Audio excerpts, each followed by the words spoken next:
Ladies, gentlemen.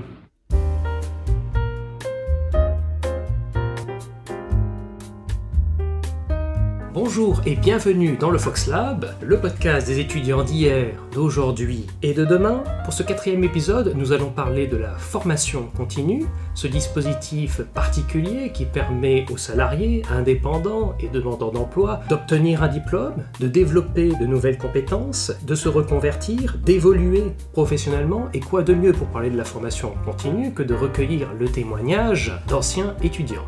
Et à ce sujet, j'ai le plaisir aujourd'hui d'accueillir 2 anciennes étudiantes de la formation continue qui ont suivi à l'IAE le MAE part-time, à savoir Management Administration des entreprises à temps partiel.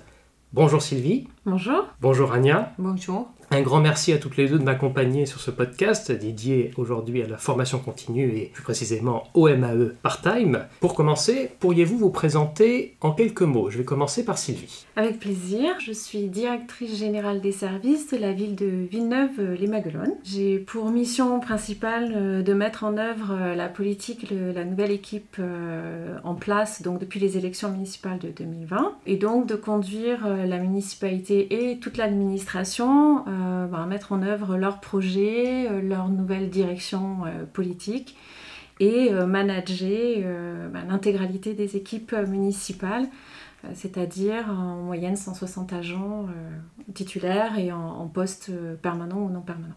Et qu'en est-il pour vous, Ania? Alors moi, je travaille pour une start-up.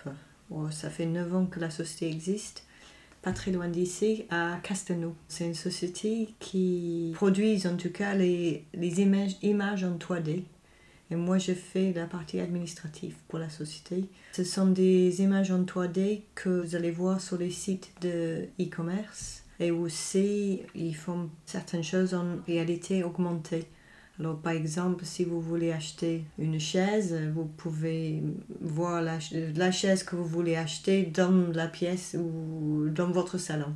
Et tout ça sur le site du magasin en e-commerce. Donc, ce qui permet finalement au client de mieux voir l'objet qu'il souhaite acheter. Voilà, et aussi de faire beaucoup de customisation. C'est une société à la pointe de la technique de l'imagerie en 3D. Donc, pour récapituler, Sylvie est dans le secteur public, Tout à fait. tandis que Ania est dans le secteur privé. Voilà, c'est ça. Au niveau de la formation continue, on s'adresse bien souvent à une cible, comme je l'ai dit tout à l'heure, salariés, indépendants, demandeurs d'emploi, un public qui n'est pas étudiant. Quelle était votre situation avant de rejoindre l'IAE? Je vais commencer par Ania. Alors moi, j'ai fait les 3 choses. J'étais chef d'entreprise pendant 17 ans. Après, j'étais salariée et après, j'étais au chômage. Alors, j'ai fait les 3 et j'avais envie de faire la formation en étant au chômage. Alors, moi, j'étais un peu différente des autres dans le sens où je voulais le faire pour moi-même parce qu'en étant chef d'entreprise, j'avais déjà vu pas mal de choses. Mais quand on est chef d'entreprise, on fait ce qui nous semble la meilleure façon de faire quelque chose, mais on n'est pas très ouvert ou on ne connaît pas d'autres façons de faire. On fait que ce qui est intuitif. Alors moi j'avais envie de faire la formation parce que j'avais envie de voir d'autres possibilités, d'autres façons de manager, d'autres façons de gérer une équipe. Et vous étiez chef d'entreprise dans le secteur privé encore une fois? Oui, j'avais un magasin au Polygone. Qu'en est-il pour vous, Sylvie? Moi, en fait, je sors d'une école d'ingénieur qui est juste à côté. Donc sur le Polytech campus Montpellier. Voilà, Polytech sur le Montpellier. campus Sciences. Voilà, et donc j'ai démarré ma carrière comme tout ingénieur, la plupart du temps on démarre d'abord dans le secteur privé. J'ai vite rejoint le secteur public en collectivité. J'ai progressé dans ma carrière, notamment sur le management, puisque juste donc, au moment où j'ai rejoint l'IAE, j'étais en poste à la métropole de Montpellier. Voilà, en position de management aussi, en tant que chef de service dans une direction technique. Et finalement, ma carrière a surtout été du public malgré tout, et tout le temps en responsabilité de service et donc en management. C'est un choix, cet attrait en tout cas pour le public. Est-ce que le privé vous intéressait moins? Alors en fait c'est un choix, l'attrait pour le public quasiment dès le début de ma carrière parce que j'ai le sens du service public, de l'intérêt général. que même par ma formation très technique, qui est plutôt donc orientée sur l'environnement, il est vrai que dans le service public, on a la chance de pouvoir toucher à beaucoup de choses, avoir un projet se dérouler dans son intégralité et avoir la sensation qu'on apporte quelque chose à notre prochain, si je peux le dire ainsi, en tout cas aux administrés. Donc le service public, dès le début, ça a toujours vibré en moi. L'attrait du privé est différent dans le domaine duquel je sors parce que c'est plutôt chargé de projet, vous voyez. Donc on est affecté à un projet et finalement on n'en voit pas son intégralité et son exécution, et voire même après comment il change, puisqu'on a été prestataire finalement du public. Donc il me paraissait plus évident de travailler dans le public, ne serait-ce que par l'intérêt du travail. Après voilà, c'est l'intérêt général qui la fibre prend quand on travaille dans le service public. C'est pour ça que voilà, j'ai toujours cherché à développer mes compétences et surtout à rester dans le public parce qu'on a une vision des choses qui est vraiment passionnante. On peut toucher à beaucoup de choses. Voilà. Donc cette idée, voilà, de toucher à beaucoup de choses, donc de diversifier finalement son activité, et également les valeurs que vous avez soutenues, voilà, de contribuer finalement à un service national, un service public en tout cas, quelque chose voilà, qui vous intéressait sur ce métier-là. Oui. Anya, le public, ça vous a jamais tenté? Bon, déjà, je suis anglaise. Oui. Alors rentrer dans le public en France, en étant anglaise, c'est plus compliqué. C'est plus compliqué. Alors le choix se posait jamais. Mais vous avez jamais essayé de tenter une approche au niveau des communes, au niveau des mairies ou de la région, du département?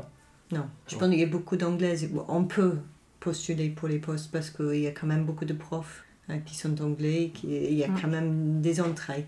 Mais je pense que pour moi, en tout cas, l'atout que j'ai, c'est que j'ai les deux langues.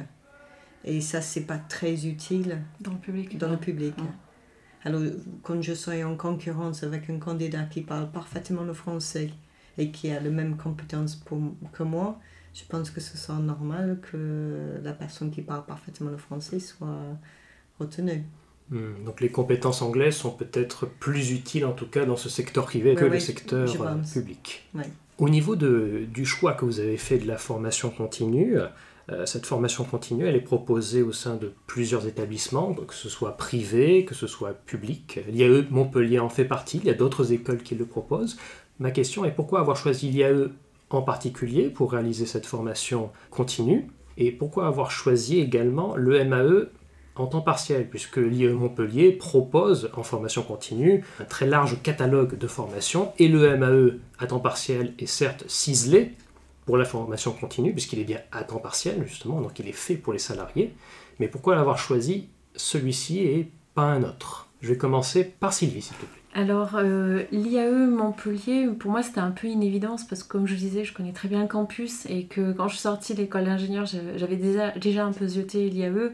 Après, j'avais plus trop le courage de poursuivre les études, j'avais vraiment envie de rentrer dans le vif du sujet et j'ai travaillé d'ailleurs dans le privé au départ, voilà, parce que je voulais mettre à profit mon diplôme d'ingénieur. Mais je connaissais l'IAE, donc de réputation, c'est quand même une excellente réputation. Je savais où c'était, je suis montpelliéraine, voilà, je travaillais à la métropole. C'était une évidence en fait. Je crois même pas vraiment avoir trop... J'ai regardé quand même d'autres formations dans d'autres établissements, mais je ne me suis pas appesantie plus que ça. Donc pour moi, c'était plus une évidence qu'autre chose.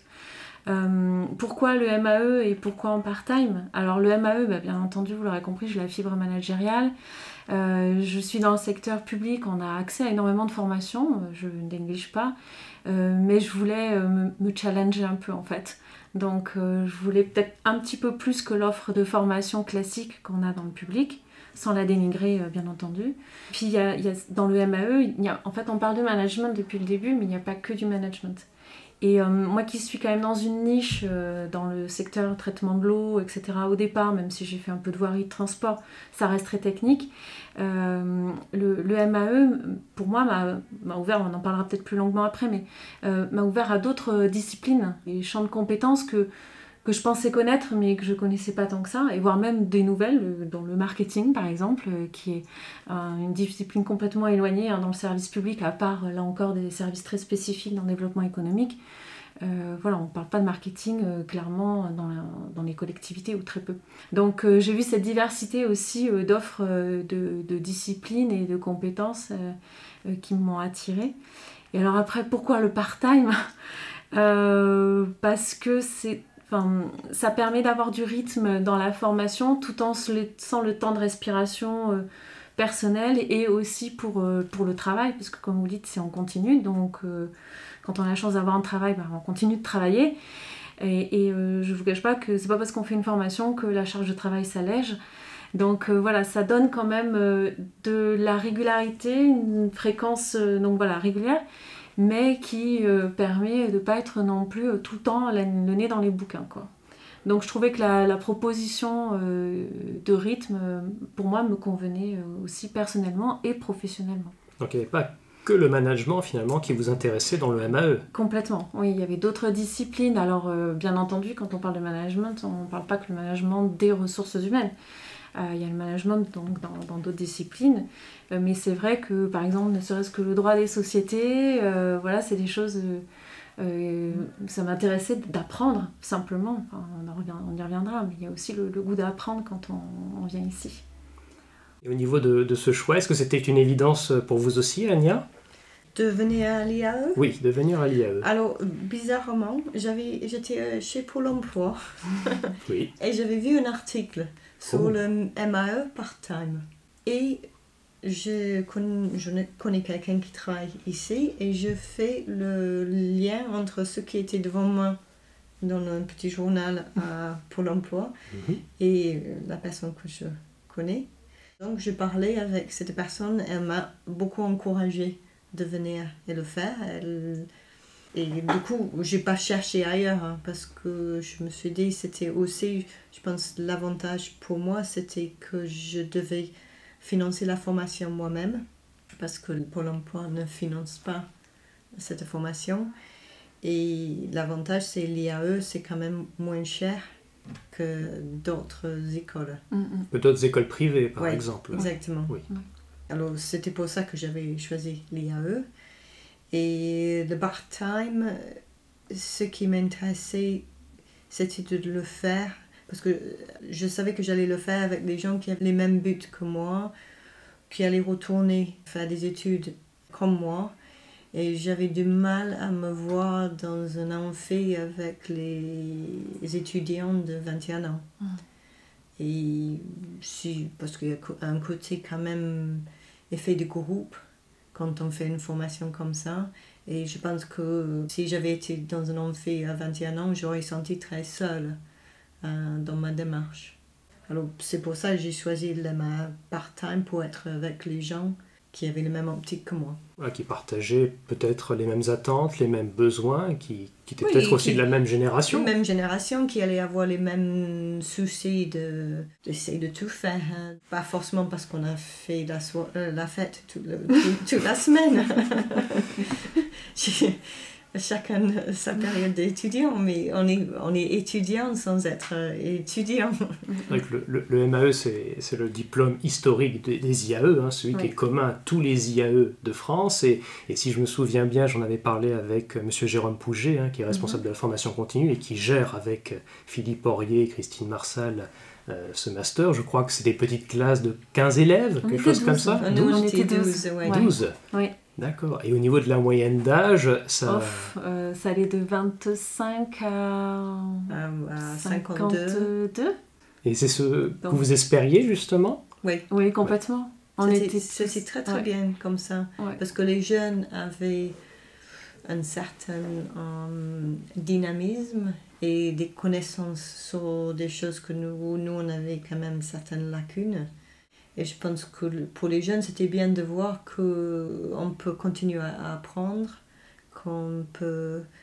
Quand on est en activité. Voilà, et on peut être motivé pour faire des choses. Alors, je pense qu'ils étaient contents de le faire avec nous. Ceci étant dit, on a toujours un groupe WhatsApp. Absolument. Et le plus jeune, il est très présent sur notre groupe WhatsApp. C'est peut-être même celui qui donne le plus de nouvelles, d'ailleurs. Oui. Vous êtes toujours resté en lien, finalement. Vous avez créé votre petite communauté à part-time. Oui. On est très fédérés. Oui, Team 21. Voilà. La Team 21. Voilà, on a même un nom. On manque pas des t-shirts, mais... En tout cas, voilà, une ambiance assez intime, assez amicale, finalement, entre chacun, avec des expériences communes, partagées, et certainement peut-être des interlocuteurs qui parlaient anglais, ou seulement français au sein de la classe. Oui, il y avait moi, Oui, mais pas moi, non. C'était que d'accord. moi. Donc après, essentiellement des Français, on pourrait dire. Essentiellement des Français, alors, Oui. finalement. Mm. J'aimerais qu'on aille un petit peu plus en profondeur au niveau du MAE part-time. J'ai eu l'occasion d'interviewer M. Jérôme Pouget, qui, comme je l'ai rappelé tout à l'heure, est le responsable de la formation continue. Et parmi les conditions d'admission à ce master, au-delà du fait d'avoir Bac+5, au-delà du fait qu'il faille postuler par dossier et qu'ensuite on a un entretien pour être recruté, M. Jérôme Pouget insiste beaucoup sur le projet. Voilà, le projet, c'est le mot clé pour être recruté à l'IAE Montpellier et en particulier pour le MAE part-time. Qu'est-ce que vous voulez faire avec ce MAE part-time? Pourquoi est-ce que vous êtes là? Est-ce que vous pourriez nous en parler un petit peu plus de ce projet? On va commencer par Sylvie. Avec plaisir. Donc moi, ma motivation, elle était double en fait. Elle était de me performer, de vraiment améliorer mes connaissances en management et découvrir, comme je disais tout à l'heure, de nouvelles disciplines. Mais aussi, en arrière-plan, je me disais, c'est bien le public, mais est-ce que je me challengerais pas sur autre chose, même au sein du public, pourquoi pas? Comment finalement accéder soit à des fonctions de direction dans la fonction publique, voire peut-être faire un petit break dans le privé. Et les passerelles publiques-privées sont pas simples du tout parce que on est un peu malgré tout étiqueté fonctionnaire, malgré tout avec une certaine a priori parfois. Et quand on arrive dans les entreprises privées pour dire j'ai envie de me reconvertir ou je veux découvrir ou je veux vous apporter de nouvelles compétences, c'est pas si évident que ça. Alors je m'étais dit, j'étais à un tournant de ma carrière, 38 ans, je me teste, je me challenge, j'accrois mes compétences, j'en découvre même de nouvelles, j'en acquiers de nouvelles. Et puis pourquoi pas offrir du coup ce profil-là dans le secteur privé ou me challenger sur des postes de direction générale dans le secteur public. Et quand j'ai exposé ça lors de l'entretien, je pense que ça a matché parce que c'était... il y a eu cette double envie et je pense que ça correspondait. Voilà, en tout cas. La tentation du privé, on pourrait dire, donc le fait de vouloir relever un challenge. Oui. Et il est vrai que moi, si j'avais été enseignant à l'IAE, j'aurais très bien pu vous dire pourquoi ne pas avoir choisi, par exemple, le master en management public qu'on propose à l'IAE Montpellier, qui s'appelle le MUTI. Et donc ce MUTI, donc management des universités et technologies de l'information, est-ce qu'il vous intéressait au départ ou pas du tout? Pas vraiment en fait. Pas vraiment parce que voilà, j'étais à cette croisée des chemins. Vous savez, il y a beaucoup de personnes dans la fonction publique qui à un moment donné ont envie de se dire pourquoi pas quoi. D'ailleurs, on a beaucoup de disponibilité, d'agents qui se mettent en disponibilité pour monter leur entreprise, pour aller travailler dans le secteur privé. Donc je me suis dit, c'est un diplôme qui peut se déployer autant dans le public que dans le privé. Et il m'enfermait pas en fait. C'est un peu un couteau suisse. C'est juste, tout à fait. C'était une autre corde à son arc, une manière aussi de se dire que si j'ai pas envie de continuer sur ce chemin, je peux aussi aller sur un autre. Donc multiplier finalement toutes les possibilités au niveau de l'avenir et des métiers qu'on pourrait embrasser. Oui. Et Anya, pour vous, quel était le projet que vous avez défendu devant M. Pouget? Alors ça, je pense que c'est un peu le côté immigré.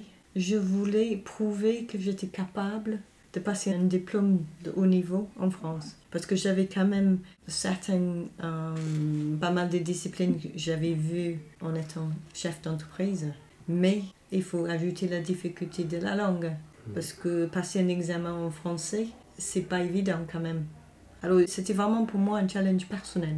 Et je venais d'avoir 50 ans et je voulais montrer que j'étais capable de faire un défi et de réussir. C'est un point commun que vous partagez finalement avec Sylvie, cette envie de se challenger, de se dépasser, de montrer qu'on peut encore et on en veut. Voilà, c'est ça. Je pense qu'il faut avoir cette mentalité parce que sinon, on va en parler plus tard, je pense...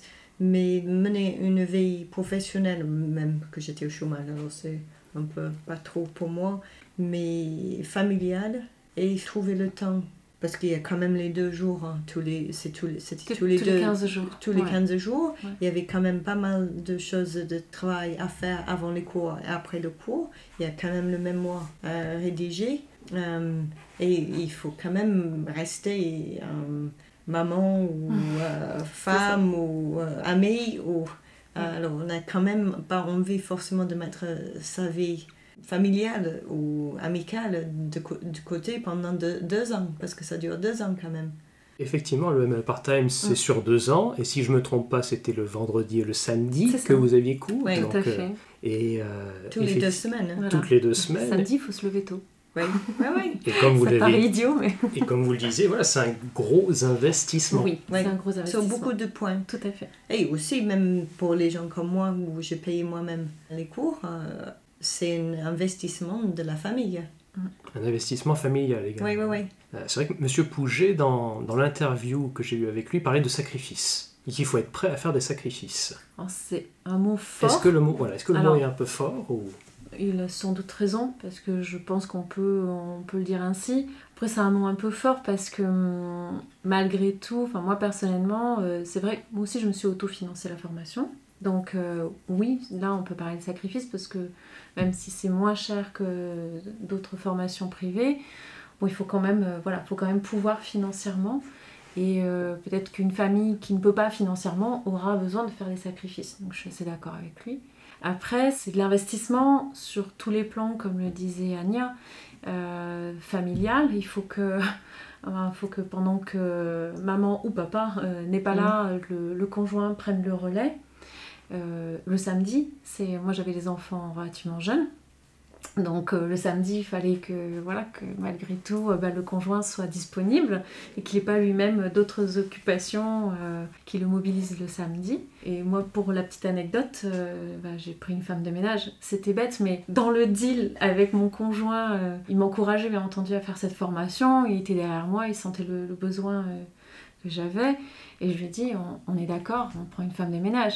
Donc, là, on revient sur le plan financier, en fait.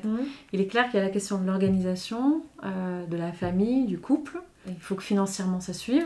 Et il me semble, je ne m'en rappelle plus qui, mais lui, il était obligé de prendre un jour de congé. Parce que sa boîte... Mais moi aussi. Voilà, alors... Moi, j'ai pris... Alors, on a des RTT, fonction publique, en tout cas à la métropole, et j'ai consommé tous mes RTT.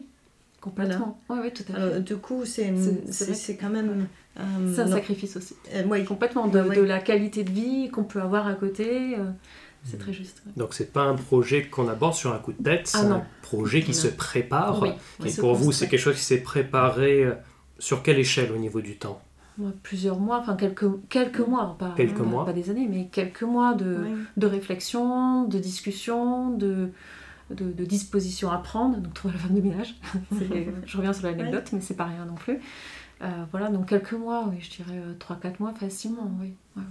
Oui, je pense qu'on a dû postuler au mois de février pour démarrer au mois de septembre. Tout à fait. D'accord. Ouais. Et en février, vous étiez déjà sûr de votre choix par contre, au niveau, voilà. Ça, c'était déjà bien ancré, en tout cas. Non, en février, quand je me disais, si je postule, je peux toujours me retirer.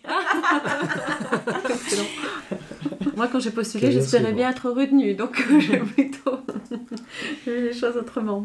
Et au niveau du public, est-ce que vous en aviez parlé déjà à votre employeur, d'une certaine manière, de ce projet ? Oui.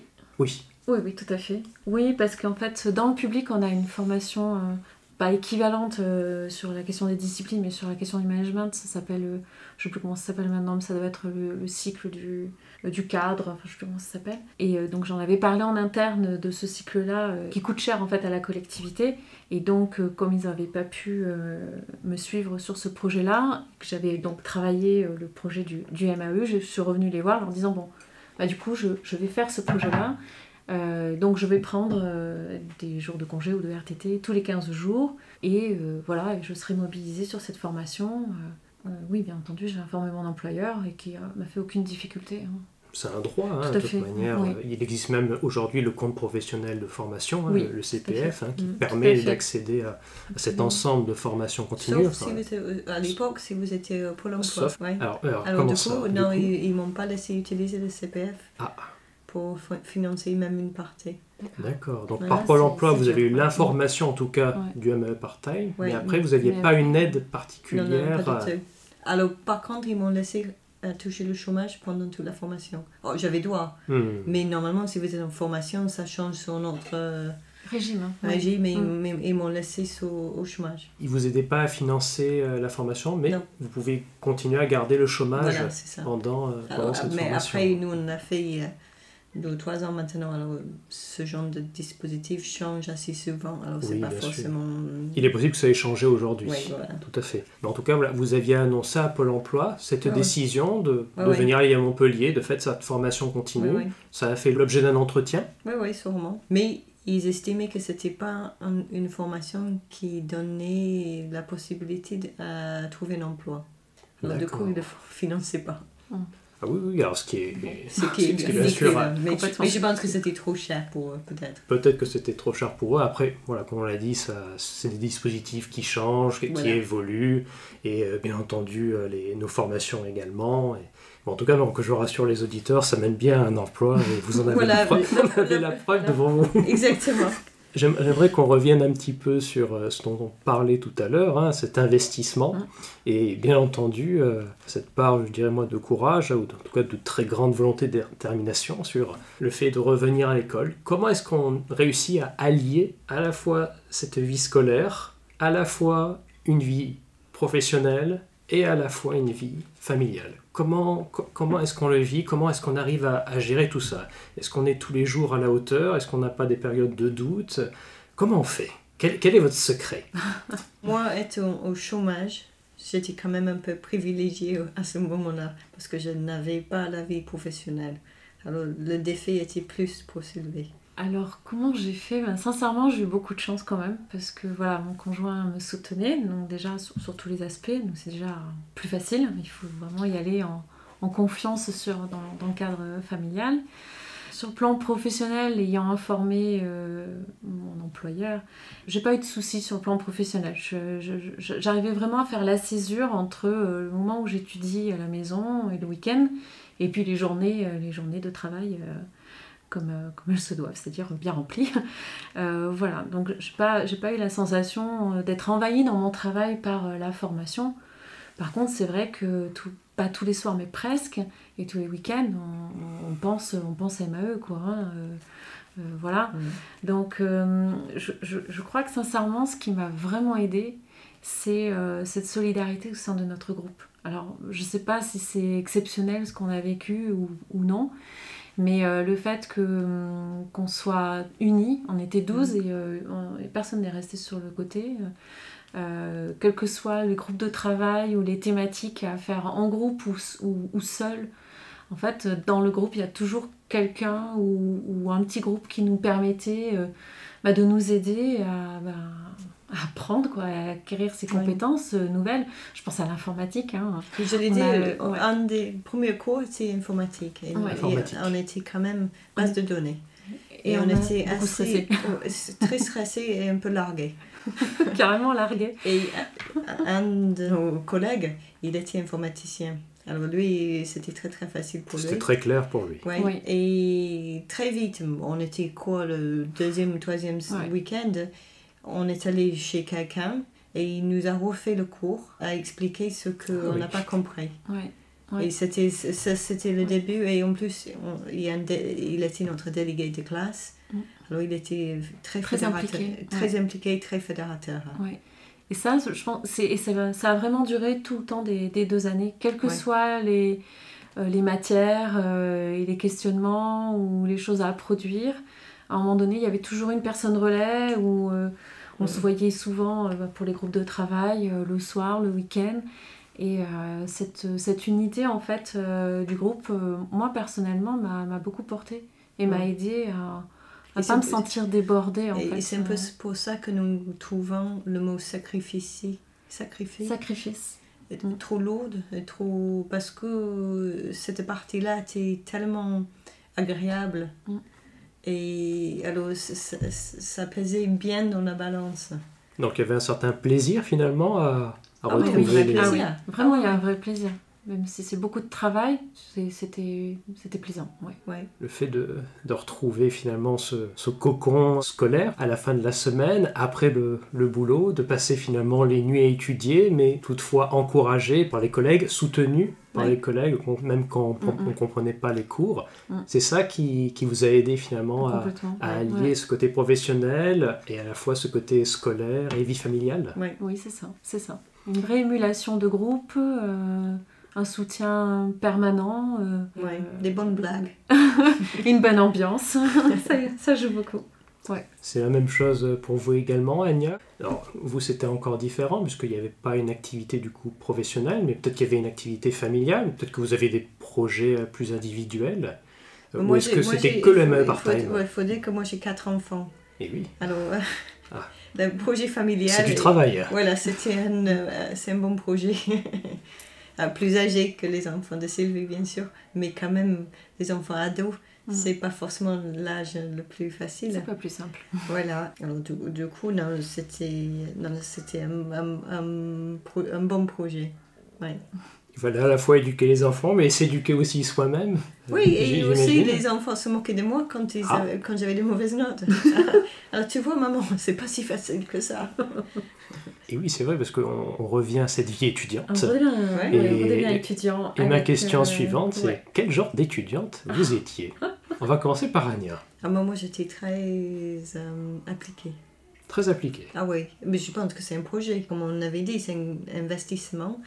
Alors du coup, on n'était pas là pour le rater. Je travaillais beaucoup. Et retourner sur les bancs de l'école, retrouver un cartable, retrouver tous les étudiants, ça vous faisait pas un petit peu peur au début? Si, ça fait peur. Et ce qui est bizarre, ce que moi j'ai trouvé, c'est très bizarre de retourner dans la notion d'examen. Surtout maintenant, on n'a pas besoin d'apprendre par cœur les choses. Et je me rappelle le premier examen, j'avais beaucoup travaillé sur le parti où j'avais du mal à comprendre. Et la partie que j'ai compris, ce qui est quand même plus important réellement, j'ai pas trop regardé. Et l'examen, je peux reciter toute la partie que j'avais pas trop compris, mais la partie que j'ai compris, j'avais beaucoup plus de mal.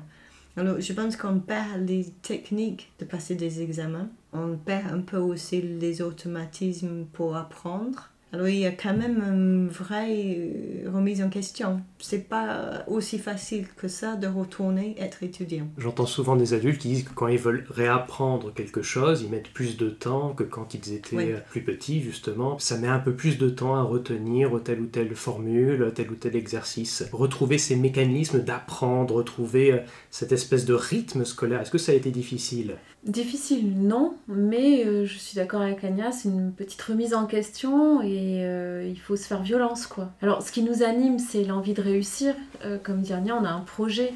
Donc, quand on a un projet, on ne subit pas forcément les cours comme quand on a 19 ou 20 ans et qu'on y va en traînant des pieds. Là, on n'y allait pas en traînant des pieds. En plus, avec la bonne ambiance, on avait encore moins de raisons d'y aller en traînant des pieds. Donc, c'est pas forcément les mêmes difficultés à 20 ans que quand on est en activité et qu'on a un projet et derrière, on espère le concrétiser. Mais c'est... J'aime pas le dire, mais c'est vrai que plus âgé, c'est plus difficile d'apprendre. C'est indéniable. Indéniable, même si voilà, on a quand même tous, je pense on est bien formés dans nos têtes, on est censé apprendre assez rapidement, mais quand même, c'est un petit peu plus difficile. Faut faire des efforts de concentration, il faut de l'assiduité. Après, je suis un peu comme Anya, mais j'étais assez assidue et impliquée parce que j'avais envie de réussir. Donc après, ça passe. Les premières semaines, peut-être un peu difficiles. En fait, c'est par palier, quoi. Il y a des moments, on a eu tous en plus en même temps, on a eu des coups de mou. On se disait, oh là là, surtout un cours théorique. Des cours le mois de février qui sont un peu difficiles. À 4h de l'après-midi, un samedi après-midi, où il commençait déjà à faire nuit. Il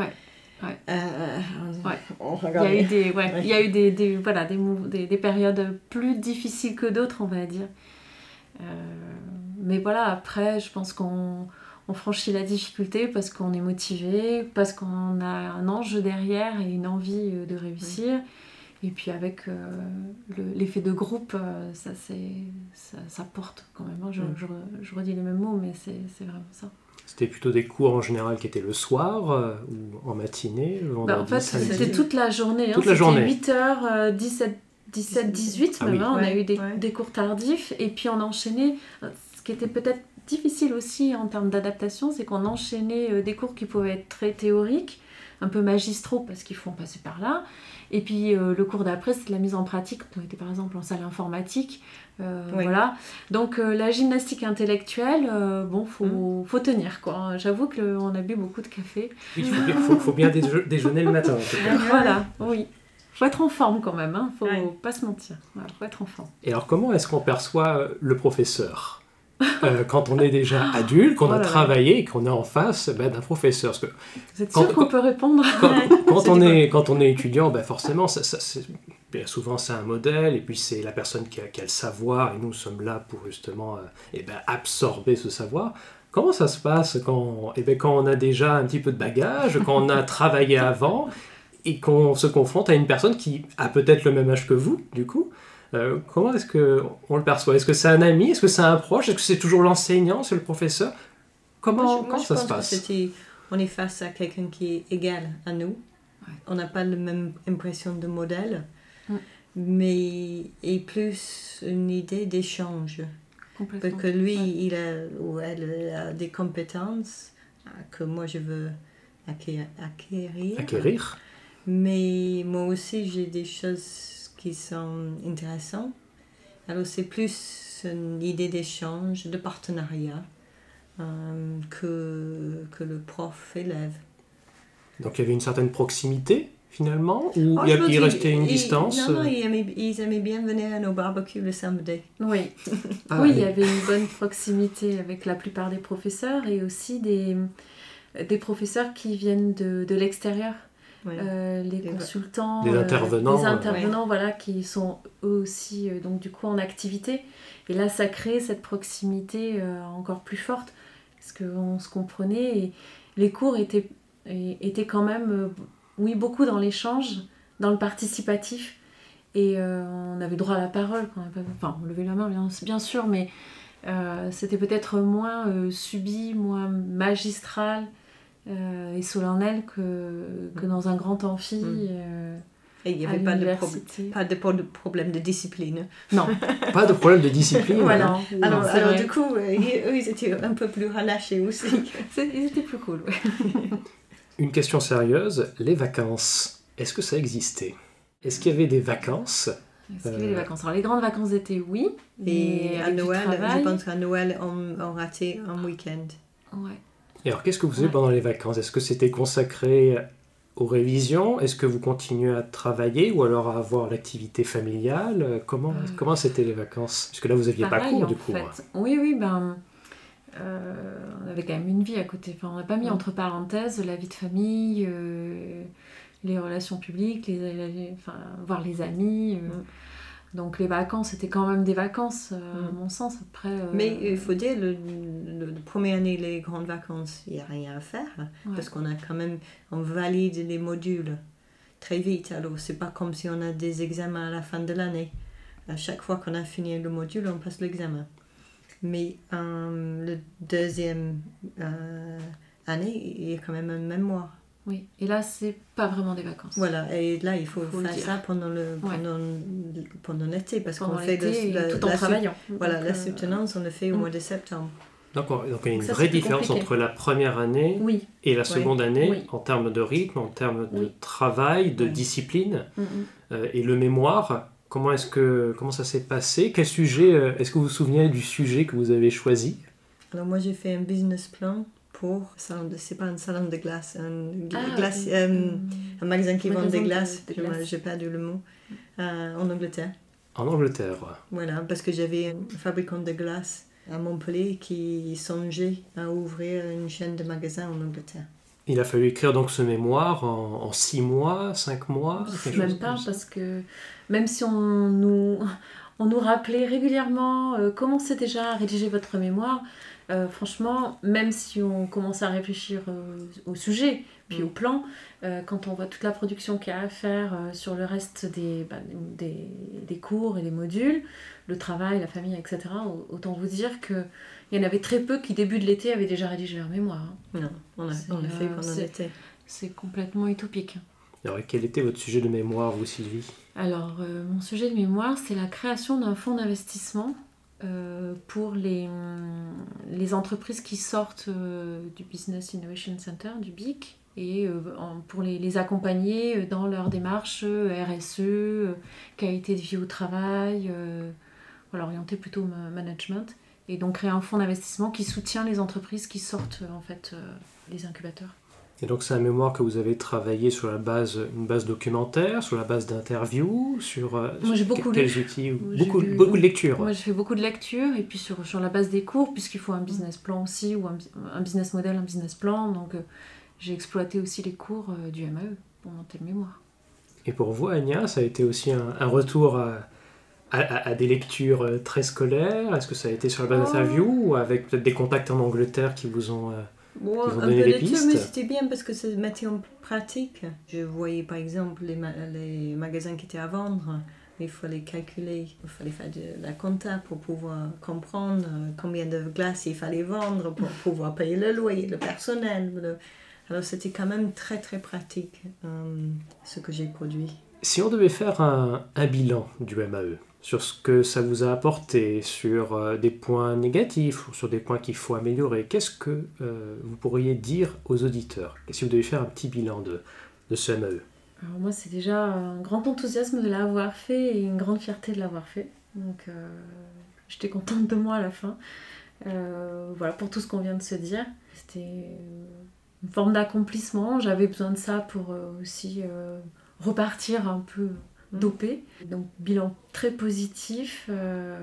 Voilà, je trouve que l'IAE en elle-même, c'est une belle école. On rencontre d'autres personnes, c'est quand même très enrichissant.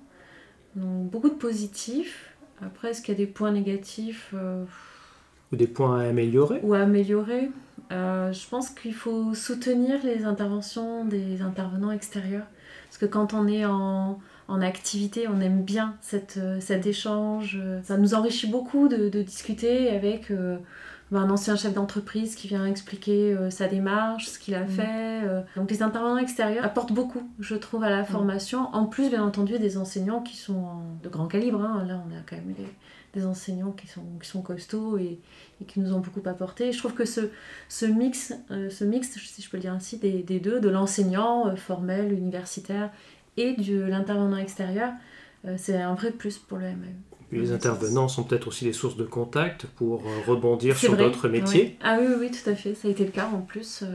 Notamment quand on accroche avec une personne, qu'on sympathise, ou qu'en tout cas le projet match avec cet intervenant. Oui. C'est toujours un contact en plus. Oui. En plus, je dirais, des camarades qui nous entourent dans le MAE part-time. Oui. Et pour vous, Anya, mais je rejoins à ce que Sylvie vient de dire. Quand elle disait que sur les intervenants de l'extérieur, j'étais en train de penser exactement la même chose, que ça c'était une partie qui était très intéressante.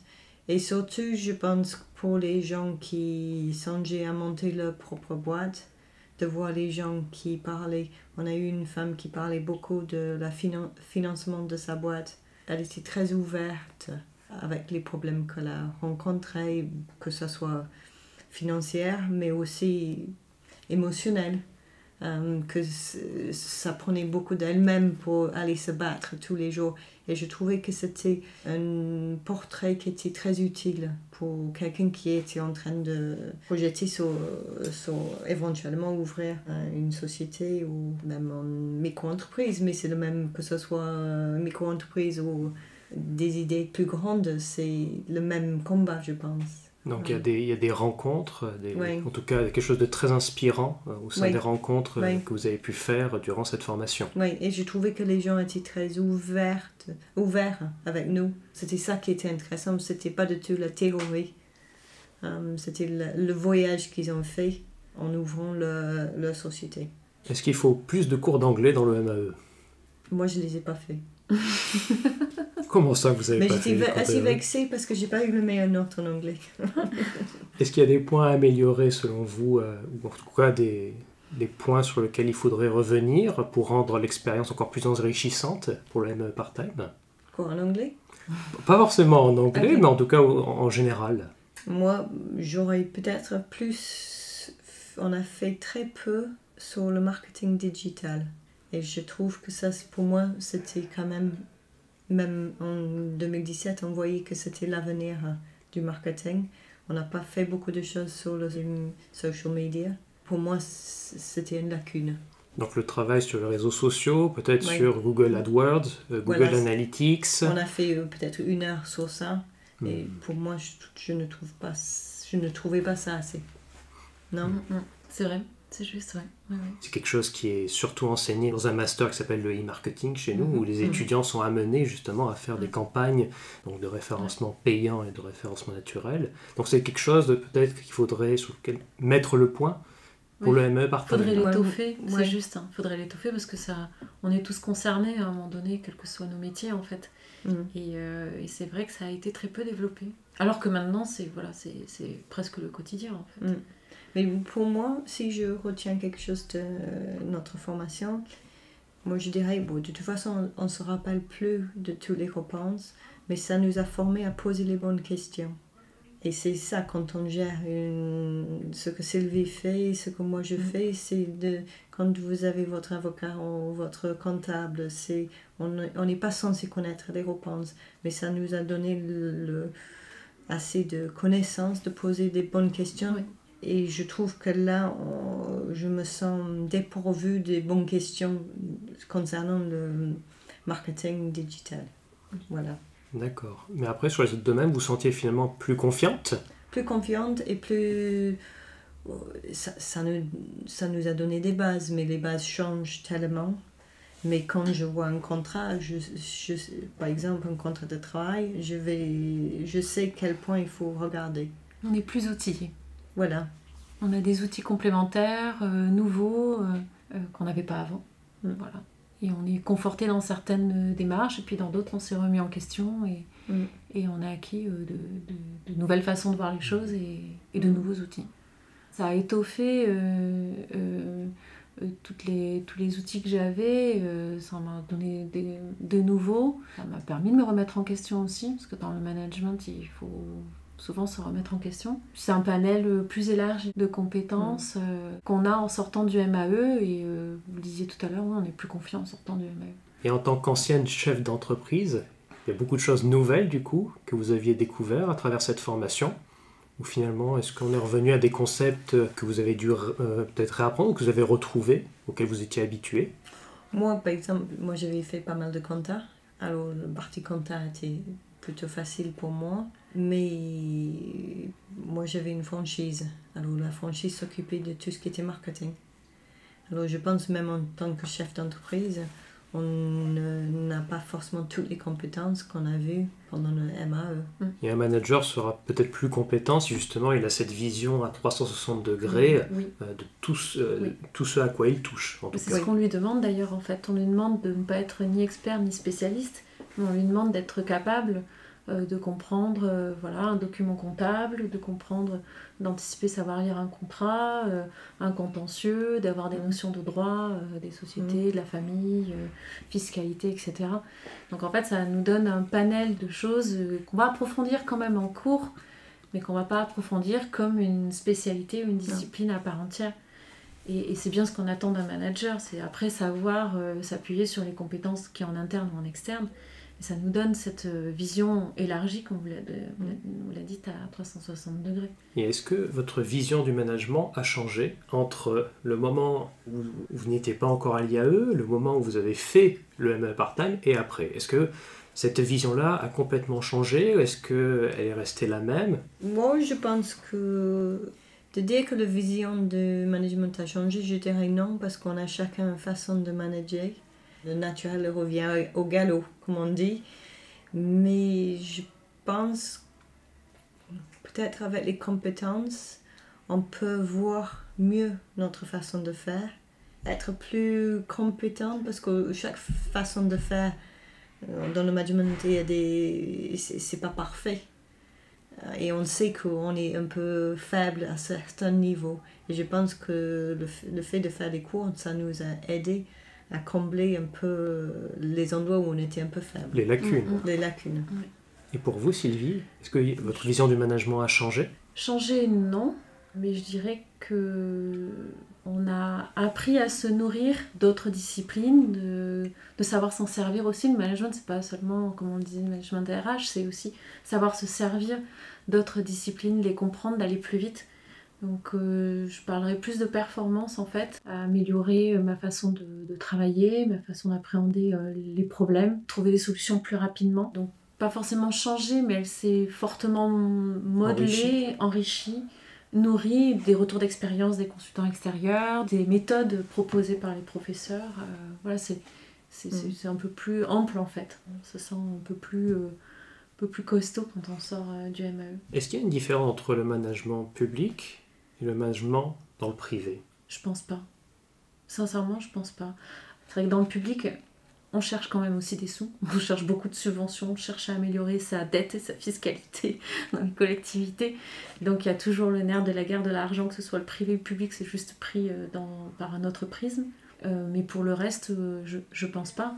On gère toujours des hommes et des femmes et des hommes d'ailleurs. On gère des disciplines, on gère des experts voilà, et des généralistes. Pour moi, je pense que c'est le même. Après, c'est à la fin, ce qu'on en attend qui est différent. Dans le public, on défend l'intérêt général, on ne cherche pas à faire du profit. Dans le privé, on va chercher à faire du profit, mais pas seulement, puisque le public sans le privé... on a besoin de prestataires, nous, donc on a besoin du privé. Donc à un moment donné, on se rejoint. Ils sont amenés à travailler ensemble dans oui. beaucoup de situations. C'est ça. Et Anya, pour vous, est-ce qu'il y a une différence entre le management en Angleterre et le management en France? Est-ce qu'il y a des points communs, des différences? Il faut dire que moi j'ai quitté l'Angleterre dès que j'avais fini mes études.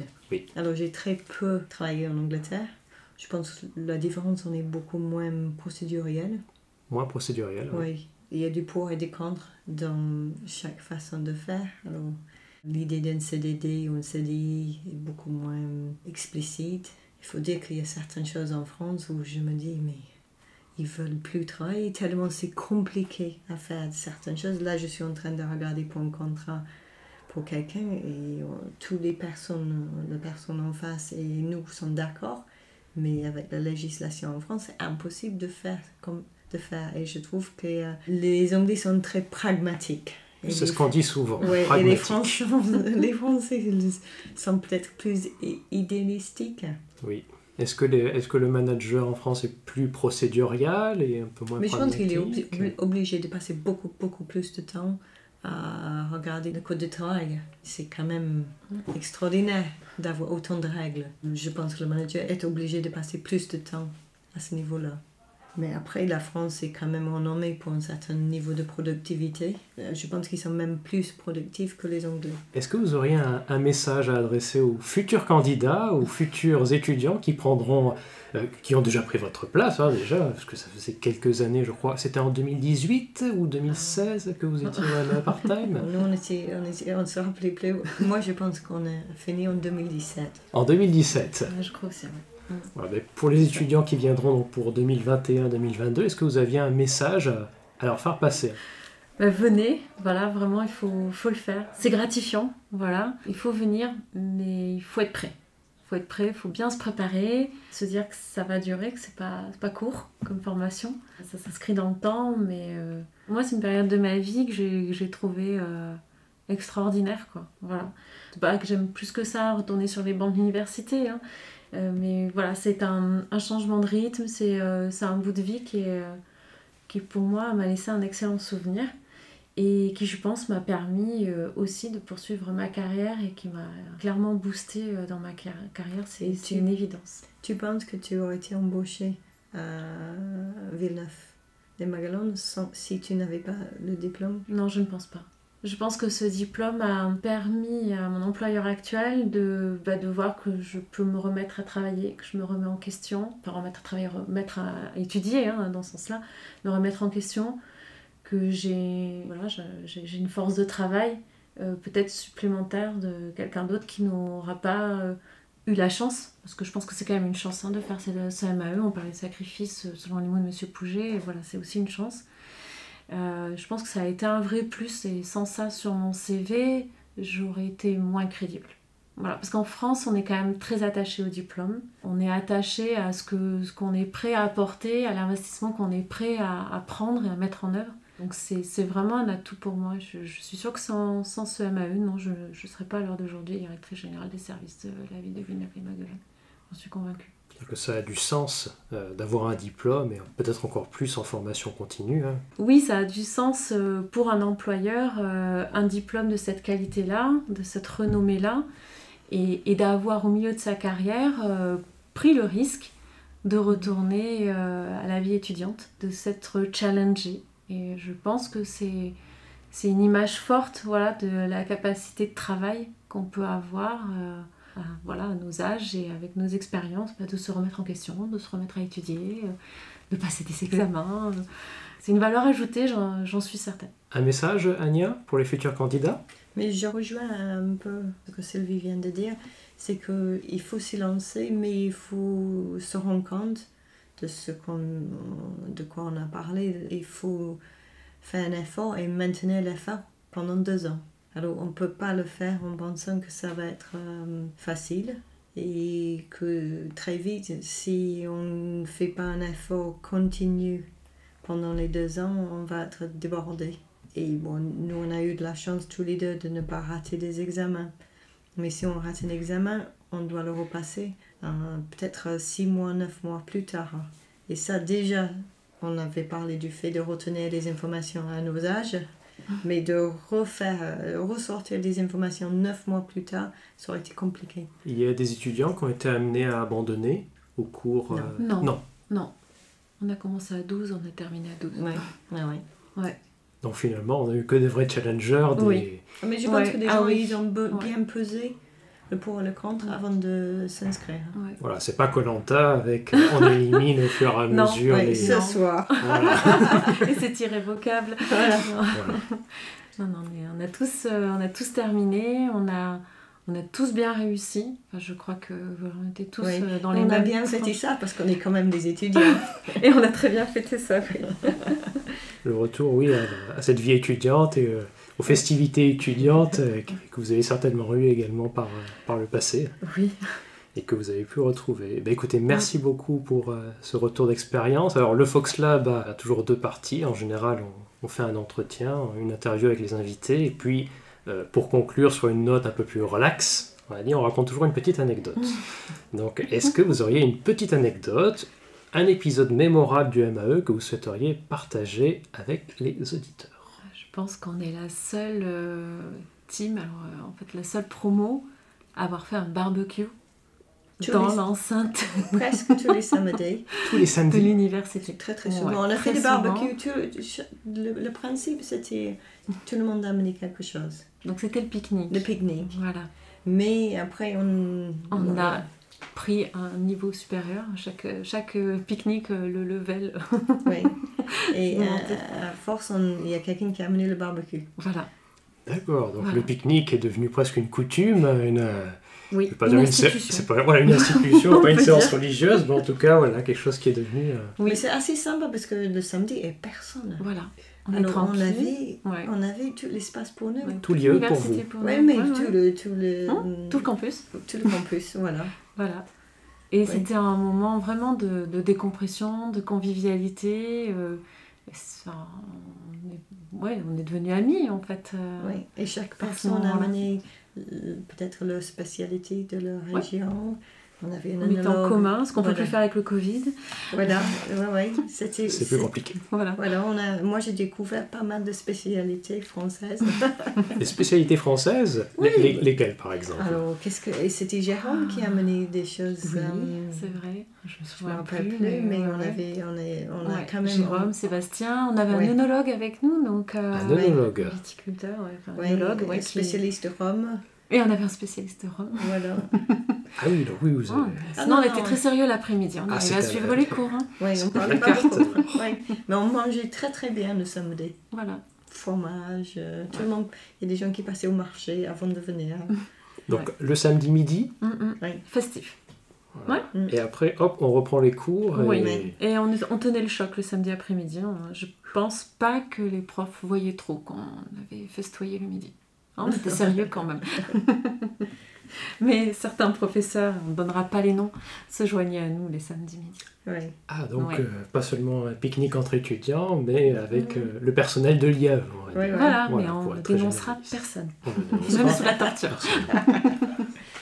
Eh bien, écoutez, je crois qu'on a fait le tour de cette formation continue. Merci beaucoup d'avoir participé, de m'avoir accompagné sur ce podcast. Merci beaucoup pour ce partage d'expérience. Et bien sûr, merci aux auditeurs qui auront suivi avec nous cet entretien, cette discussion qu'on a pu avoir tous les trois. En attendant le prochain épisode du Fox Lab, vous pouvez retrouver tous les épisodes précédents sur le site web de l'IAE, tout simplement sur notre chaîne YouTube.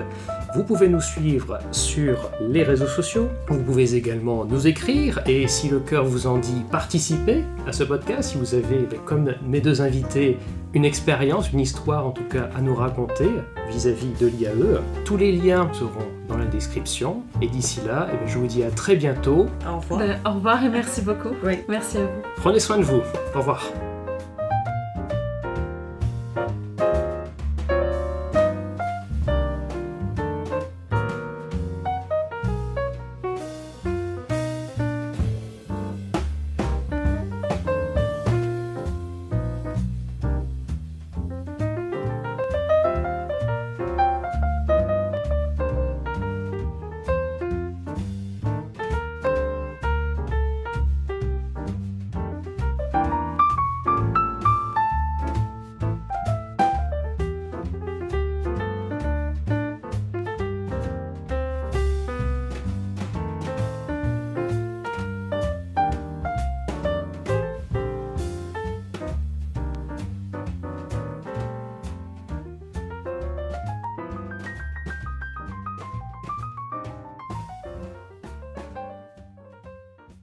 Thank you, ladies and gentlemen.